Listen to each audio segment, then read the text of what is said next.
آج کا جو ہمارا سبق ہے وہ ہے مرکب کی تقسیم کے اوپر. مرکب کی تعریف ہم نے کر دی, اب کرنی ہے مرکب کی تقسیم. تو دیکھو مرکب کی دو قسمیں. کتنی؟ دو قسمیں. نمبر ایک مرکب مفید, نمبر دو مرکب غیر مفید. یہ جو آپ ویڈیو دیکھ رہے ہیں یہ ہمارے نحو میری کورس کی 10 نمبر 3 کی ویڈیو ہے. اگر آپ نحو میری کورس لینا چاہتے ہیں تو ہمارے اس نمبر اور اس جی میل آئی ڈی کے اوپر رابطہ کر سکتے ہیں. اس کے اوپر غیر مفید کے اوپر ہماری بات بعد میں ہوگی, صحیح ہے. پہلے ہماری بات ہوگی مفید کے اوپر. مفید آپ کو سمجھ میں آ گیا ہے کہ مفید کا مطلب فائدہ حاصل کرنا, یعنی کہ وہ مرکب جس سے ہمیں فائدہ حاصل ہو رہا ہو, صحیح ہے, جس سے ہمیں کوئی بات سمجھ میں آ رہی ہو اسے ہم کہیں گے مرکب مفید. صحیح ہے, کوئی جملے سے ہمیں فائدہ حاصل ہو رہا ہے, یعنی کہ کوئی بات سمجھ میں آ رہی ہو ہمیں, اسے ہم کہیں گے مرکب مفید. تو مرکب مفید کی تعریف کیا ہو گئی؟ دیکھو مرکب کا معنی کلام, مرکب مفید کا خیر معنی کلام ہوتا ہے, تو مفید کا معنی جس سے ہمیں فائدہ حاصل ہو. تو مرکب مفید وہ مرکب ہے جس سے بات سمجھ آ جائے, یہ ہو گیا آپ کا مفید.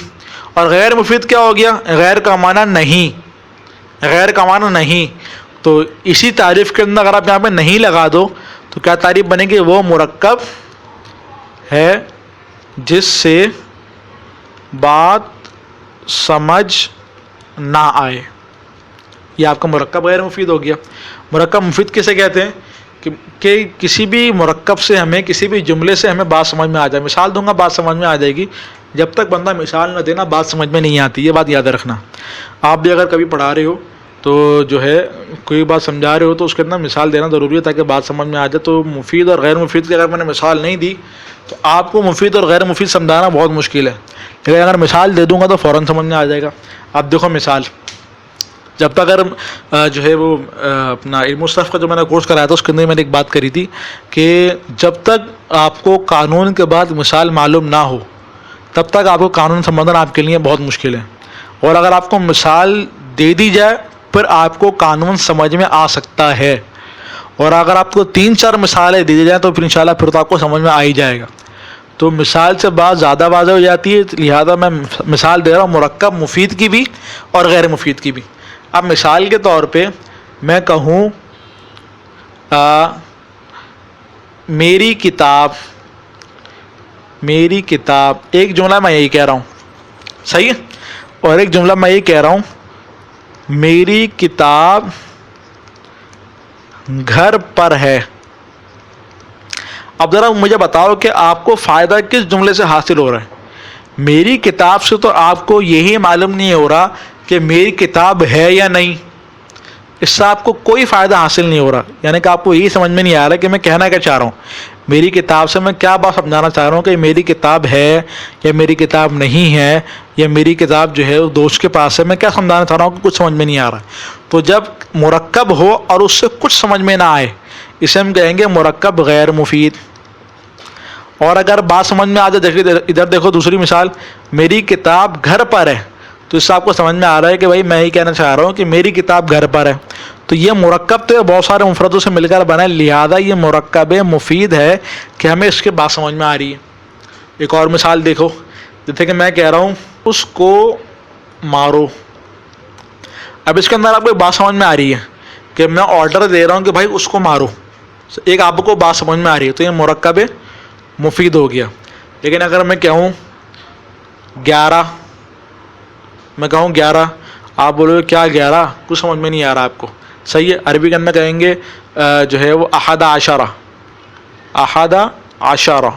یہ 11 ہے نا. اردو کے اندر تو 11 مفرد ہے, عربی کے اندر مرکب ہے, ایک مفرد یہ رہا, ایک مفرد یہ رہا, صحیح. تو یہ دو مرکب ہے نا, لیکن آپ کو سمجھ میں نہیں آ رہا کہ 11 سے کیا مراد ہے, تو یہ کیا ہو گیا مرکب غیر مفید. لیکن اگر میں کہوں جو ہے میرے 11 دوست ہیں, تو یہ کون سا مرکب ہو گیا؟ یہ مرکب مفید ہو گیا. اچھا اگر میں کہوں بیت اللہ, اب دیکھو مرکب تو ہے، ترجمہ کیا ہوگا؟ اللہ کا گھر. تو اللہ کا گھر سمجھ میں نہیں آ رہا کہ میں کہنا کیا چاہ رہا ہوں کہ اللہ کا گھر. اب کچھ بات سمجھ میں نہیں آ رہی کہ اللہ کا گھر جو ہے وہ بہت اچھا ہے یا اللہ کے گھر کی بہت تعظیم کرنی چاہیے. کیوں سمجھ میں نہیں آ رہا کہ میں کہنا کیا چاہ رہا ہوں؟ تو یہ ہوگا مرکب غیر مفید. اور اگر میں یہی کہوں کہ میں بیت اللہ گیا، تو یہ کون سا ہو گیا؟ مرکب مفید. مجھے سمجھ میں آ رہا ہے کہ بھائی میں یہ کہنا چاہ رہا ہوں کہ میں بیت اللہ گیا. آپ کو ایک بات سمجھ میں آ رہی ہے؟ تو یہ ہو گئی ہماری مرکب مفید اور غیر مفید کی بہت ساری مثالیں. اب امید ہے کہ آپ کو 100% سمجھ میں آ گیا ہوگا کہ مرکب مفید کسے کہتے ہیں اور غیر مفید کسے کہتے ہیں. تو مفید کسے کہتے ہیں کہ جس سے ایک بات سمجھ میں آ جائے، یہ ہو گیا آپ کا مفید. اور غیر مفید کسے کہتے ہیں؟ جس سے آپ کو کوئی بات سمجھ میں نہیں آئے. صحیح؟ یہ ہو گیا آپ کا مرکب غیر مفید. مرکب غیر مفید کے اوپر ہماری آگے جا کے بات ہوگی. پہلے مفید کے اوپر ہماری بات ہوگی اور تھوڑی ڈیٹیل ہوگی. اب مرکب مفید آپ کو سمجھ میں آ گیا تو مرکب مفید کی بھی آگے جا کے قسمیں بنتی ہیں. ایک قسم ہے مرکب مفید کی اسمیہ خبریہ، ایک قسم یہ ہے. اور ایک قسم ہے مرکب مفید کی اسمیہ خبریہ غلط لکھ دیا میں نے، اسمیہ فعلیہ، خبریہ انشائیہ. تو یہ کل 4 قسمیں ہو گئی نا.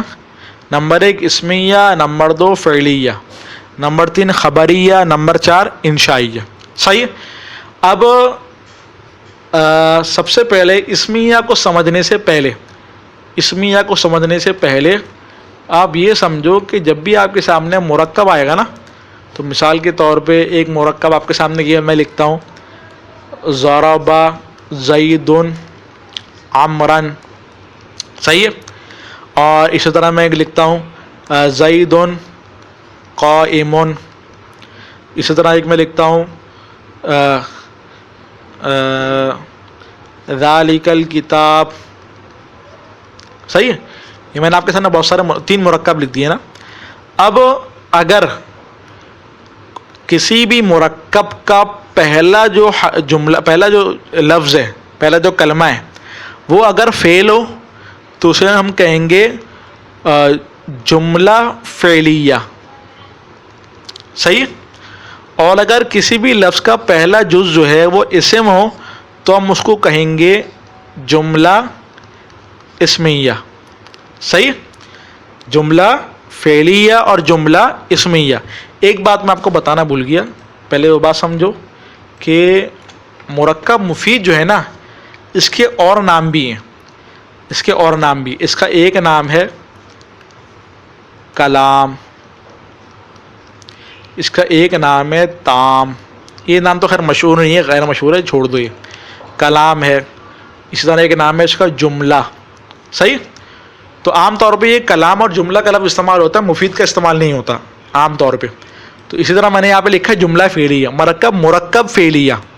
اور جملہ اسمیہ کا مطلب مرکب اسمیہ. تو دیکھو 2 قسم کے ہمارے جملے ہو گئے. نمبر 1 کہ جس کا پہلا جز فعل ہو، اور نمبر 2 جس کا پہلا جز اسم ہو. صحیح؟ ایک اور دیکھ لو، جیسے بلکہ آپ کو ذرا مجھے جو ہے وہ نہیں کرنا، مطلب یہ ہے کہ آپ کو ذرا کنفیوز نہیں کرنا. تو پہلے آپ یہ دیکھ لو، جملہ اسمیہ کسے کہیں گے کہ بھائی جس کا پہلا جز اسم ہو، وہ ہو گیا آپ کا جملہ اسمیہ. کیا تعریف ہو گئی؟ جس کا پہلا حصہ اسم ہو. تو یہ کیا ہو گیا آپ کا جملہ اسمیہ. میں نے مرکب کا لفظ چھوڑ کے جملے کا لفظ لکھ دیا جان بوجھ کے، کیونکہ یہی لفظ آپ کا استعمال ہوگا. اور ایک ہے جملہ فعلیہ، اور جس کا پہلا جز جو ہے وہ، جس کا پہلا جز فعل ہو. صحیح؟ تو یہ 2 ہو گئے. اچھا آپ ایک بات سمجھو ذرا، آپ نے جو ہے پڑھا کہ پہلا جز اسم ہو، پہلا جز فعل ہو. پہلا جز اسم ہوگا تو جملہ اسمیہ، پہلا جز فعل ہوگا تو جملہ فعلیہ. لیکن اگر شروع میں حرف ہو، حرف بھی تو ہو سکتا ہے نا. مثال کے طور پہ قرآن کریم کے اندر ہے قد سمع اللہ قول التی تجادلک فی زوجہا. صحیح ہے. اب پہلا جو ہے وہ حرف ہے, یہ قد جو ہے یہ حرف ہے, نہ اسم میں نہ فعل ہے. صحیح ہے. تو اب اس کے اندر کس کا اعتبار ہوگا, یہ کون سا مرکب ہوگا؟ تو جواب یہ ہے پہلا جز اگر فعل ہو تو حرف ہو تو اس کا کوئی اعتبار نہیں ہے. پھر ہم دیکھیں گے یہ کیا ہے, پہلے حرف کے بعد کیا آ رہا ہے, فعل آ رہا ہے, تو بھائی یہ ہو جائے گا آپ کا جملہ فعلیہ, یہ اس کے اندر ہی داخل ہو جائے گا. حرف اگر ہو تو حرف کا کوئی اعتبار نہیں. مثال کے طور پہ جیسے کہ میں لکھوں الزید قائم, تو یہ جملہ کون سا ہو گیا؟ یہ جملہ اسمیہ ہو گیا. جبکہ اس کے اندر شروع کے اندر حمدہ جو ہے یہ حرف ہے, حرف استفہام ہے, تو یہ حرف ہے, پھر بھی جو ہے یہ جملہ اسمیہ ہے. کیوں؟ کیونکہ جو اس کے حرف کے بعد آ رہا نا یہ اسم آ رہا ہے, تو لہٰذا جملہ اسمیہ ہو گیا. صحیح. تو ایک بات زائد تھی جو کتاب کے اندر آپ کو نہیں ملے گی, تو میں کوشش کروں گا زائد باتیں نہ بتاؤں, لیکن یہ تھوڑی کام کی بات تھی, آپ کے ذہن میں آ سکتا رہا, تو اس لیے میں نے بتا دیا آپ کو. صحیح. تو آج کے سبق کے اندر کیا پڑھا ہم نے؟ سبق آج کا اتنا ہی تھا, آسان سبق تھا, کوئی مشکل سبق نہیں تھا. کہ ہم نے پڑھا کہ مرکب کسے کہتے ہیں؟ جو دو یا دوسری زیادہ الفاظ سے مل کر بنے. صحیح. پھر ہم نے پڑھا بھائی مرکب کی دو قسمیں, نمبر ایک مفید اور غیر مفید. مفید کسے کہتے ہیں؟ جس سے ہمیں کوئی فائدہ حاصل ہو. صحیح ہے. اور غیر مفید کسے کہتے ہیں؟ جس سے ہمیں کوئی فائدہ حاصل نہ ہو. صحیح. یہ ہمارا ہوگا غیر مفید. اور پھر ہم نے مرکب مفید کی دو قسمیں پڑھی, نمبر ایک جملہ اسمیہ, نمبر دو جملہ فعلیہ. مرکب کا دوسرا نام اور مفید کا دوسرا نام جو ہے وہ کلام بھی ہے, اور مفید کا دوسرا نام جملہ بھی ہے. تو میں نے جملہ اسمیہ اور جملہ فعلیہ کے نام سے تقسیم کری ہے. تو پھر جملہ اسمیہ وہ کسے کہتے ہیں؟ جس جملے کا پہلا جز اگر اسم ہو تو وہ جملہ اسمیہ ہوتا ہے, پہلا جز فعل ہو تو جملہ فعلیہ ہوتا ہے. ہمیں کیسے معلوم ہو کیا اسم ہے کیا فعل ہے؟ آگے جا کے ایک دو سبق کے بعد انشاءاللہ آپ کے سامنے پورا اسم اور فعل کا پہچاننے کا پورا طریقہ رکھا جائے گا کہ کس طرح پہچانتے ہیں اسم کو اور فعل کو. تو اب آپ کو معلوم ہوگا بھائی کیا اسم ہے کیا فعل ہے. ہو سکتا ہے آپ کے ذہن میں بھی سوال ہوگا بھائی ہمیں کیسے معلوم ہو کیا اسم ہے کیا فعل ہے؟ تو اس لیے میں نے آپ کو ابھی بتا دیا کہ آگے جا کے آپ کی پوری جو ہے وہ اسم فعل حرف کی پوری علامتیں وغیرہ آئیں گی انشاءاللہ. وہاں پر جا کر انشاءاللہ ہم جو ہے وہ اسم اور فعل اور حرف کو ہم جو ہے پہچانیں گے, اور پھر جو ہے وہ ہمیں جملے کی پہچان کرنے کے اندر کون سا اسمیہ ہے کون سا فعلیہ ہے اور زیادہ آسانی ہوگی. آج کا سبق اتنا ہی تھا. جو ہے وہ عبارت ہے وہ ذرا پڑھ لیتے ہیں. سبق نمبر 3, مرکب اور اس کی اقسام. مرکب وہ لفظ ہے جو دو یا دو سے زیادہ کلموں سے مل کر بنے. مرکب کی دو قسمیں, نمبر ایک مفید, مرکب مفید, نمبر دو مرکب غیر مفید. پھر مرکب مفید کی تعریف کیا کر رہے ہیں؟ وہ مرکب ہے کہ جب کہنے والا اسے کہہ کر خاموش ہو تو سننے والا کو کوئی خبر یا کوئی طلب معلوم ہو. اور میں نے بالکل آسان تعریف آپ کو لکھوائی ہے, اور وہی تعریف آپ یاد کر لو کہ میں نے تعریف کا لکھوائی ہے کہ وہ مرکب ہے جس سے آپ کو بات سمجھ میں آ جائے. صحیح ہے. بس یہ آسان سی تعریف ہے. اس کے اندر اتنا زیادہ مبالغہ کرنے کی ضرورت نہیں ہے کہ کہنے والا بات کہے اور سننے والا پھر جو ہے وہ اس کو سمجھ جائے. بس اتنی بات ہے کہ بس بات سمجھ میں آ جائے, یہ آپ کو مرکب مفید ہے.